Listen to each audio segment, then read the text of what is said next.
काय सांगताल तुम्ही तुमच्याकडे कोणते असे काही प्लॅन्स आहेत जे रिटायरमेंट नंतर उपयोगी पडू शकतात? आता बघा, रिटायर ज्यावेळेस माणूस होतो, तर रिटायरमेंट नंतर काय असतं, की त्यांना एक स्टेडी इन्कम आली पाहिजे, की आता आपण रिटायर झालोय, आपलं काम वगैरे हो. सगळं झालंय.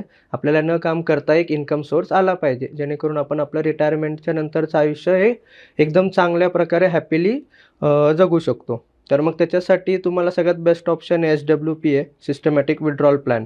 हं. आता मी माझ्या क्लायंटचं एक सांगतो, की आत्ताच एक 6 महिने झाले असतील, एक क्लायंट आहे आमचे, तर ते रिटायर झाले.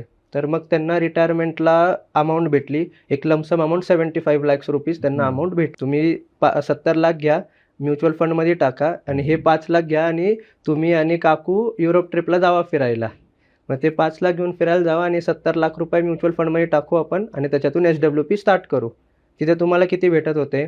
₹25,000. इथे मी तुम्हाला 50,000 ची एस-डब्ल्यू-पी देतो. हं. की दर महिना तुम्हाला सेम तारखेला, आता तुम्ही जर बोलले की मला 1 तारखेला पैसे आले पाहिजे, न काही करता तुमच्या अकाउंटला ₹50,000 क्रेडिट होतील. हो. हो. शिवाय ते 70 लाख रुपये जे इन्व्हेस्ट केले तेही वाढत राहतील.